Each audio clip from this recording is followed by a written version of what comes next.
Salut tout le monde. Alors aujourd'hui nous sommes le 18 septembre 2023 et aujourd'hui j'avais envie de vous montrer d'autres photos en rapport avec moi et mon enfance. Alors des photos auxquelles je ne m'y attendais pas du tout à trouver en tout cas, parce que il est vrai que vous vous souvenez, l'année dernière je vous avais montré des photos de mes albums photos de quand j'étais petit, mais il semblerait également qu'il y avait d'autres photos qui n'étaient pas chez moi évidemment, mais qu'ils étaient chez mon père, des photos de famille situées entre 2004 et 2007, ou alors 2005 ou 2007, dans ces eaux-là à peu près. Et c'était des photos qui sont sous un format auquel je ne m'y attendais pas, c'est-à-dire des photos sous un format CD. Étant donné que vous ne le savez pas, mais quand j'étais petit, les photos que prenaient mes parents, c'était des photos avec des appareils photo jetables. Ce qui faisait que les photos, tu les prenais, puis ensuite tu les développais dans un magasin, et puis après, ciao l'appareil photo, vu que c'est un appareil photo jetable, c'est ça le principe. Et donc, il y a des photos qui se trouvent sous ce CD des photos de famille. Et je ne m'y attendais pas, c'est un CD que j'avais trouvé il y a quelques mois environ. Et j'avoue que ça m'a surpris, étant donné que je ne m'y attendais pas. Oui, je me répète un peu, excusez-moi.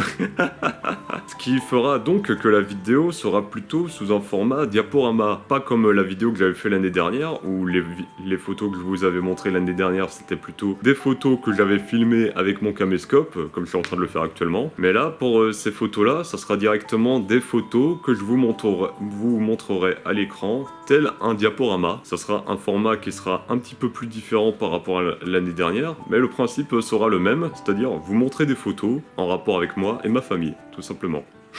Voilà, le principe n'a pas vraiment changé, mais la forme un petit peu, même si ça reste grossièrement la même chose. Enfin bref, trêve de bavardage, je vous laisse regarder les photos que j'ai trouvées dans ce CD, tout à fait. Allez, appréciez bien.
Eh bien ma foi, la vidéo est maintenant terminée, j'espère qu'elle vous aura plu. Ça me fait toujours plaisir de retrouver des photos et des choses en rapport avec mon enfance. Ouais, là, le terme il a bien changé, c'est enfance et pas nostalgie, parce que en me renseignant par le passé sur le terme nostalgie, il y a plutôt une connotation négative dans l'étymologie et même dans les définitions. Donc à la place d'utiliser nostalgie, on va plutôt utiliser le terme enfance ou le terme passé, étant donné que ça a une connotation bien plus neutre, voire positive, étant donné que ce que j'aime véritablement, c'est les choses en rapport avec mon passé et mon enfance, et conserver ces traces du passé parce que ça reste important de savoir d'où l'on vient afin de pouvoir mieux aller de l'avant par la suite. Très important pour moi. En tout cas, j'espère que ces photos vous auront intéressé à regarder, étant donné que ce n'est pas juste des photos en rapport avec ma poire, mais en rapport avec la famille, l'entourage qu'on avait à cette époque-là, et tout plein d'autres détails intéressants qui peuvent vous intéresser peut-être si vous êtes attaché à ma personne, ou en tout cas que vous êtes intéressé par ma personne. Ça dépend de vous. Et en tout cas, merci à vous d'avoir regardé cette vidéo-là, et merci Antoine d'avoir retrouvé ce CD-là chez papa. Évidemment. Ah, parce que si je n'avais pas retrouvé ce CD là, il n'y aurait pas de vidéo, donc merci moi. Oh là là, quel égocentrisme. Enfin bref, c'est toujours plaisant de retrouver des traces du passé et de pouvoir les conserver, les immortaliser via des vidéos, via internet, parce que c'est faire des vidéos sur ce genre de choses qui me fait du bien, parce que ça me soulage d'un certain poids, parce qu'il est vrai qu'à certains moments, je peux ressentir la peur de perdre ces choses du passé, des choses uniques, les perdre et que tu ne pourras jamais remplacer. Ça c'est une certaine peur que je pouvais ressentir à certains moments et que même aujourd'hui encore à certains moments ça peut m'affecter si je ne fais pas les choses comme il faut. Mais heureusement ça m'affecte bien moins, je me sens bien mieux vis-à-vis de ça, étant donné que je prends soin de les conserver sous forme de vidéos pour les garder éternellement, en tout cas du mieux que je peux. Et surtout, je fais des choses qui me font du bien. Marcher dehors, regarder les animaux, entendre les oiseaux chanter, des petits trucs tout simples de la vie, mais qui font du bien. Faire la cuisine aussi, j'adore manger. Bon, ça n'a pas vraiment de rapport avec la vidéo, mais au moins ça permet de vous montrer qu'il y a toujours moyen de se sentir mieux, même si on est obsédé par le passé et par l'enfance, il y a toujours moyen de se sentir mieux. Donc merci d'avoir regardé la vidéo, en espérant qu'elle vous aura plu. Je vous dis à la prochaine. Salut tout le monde.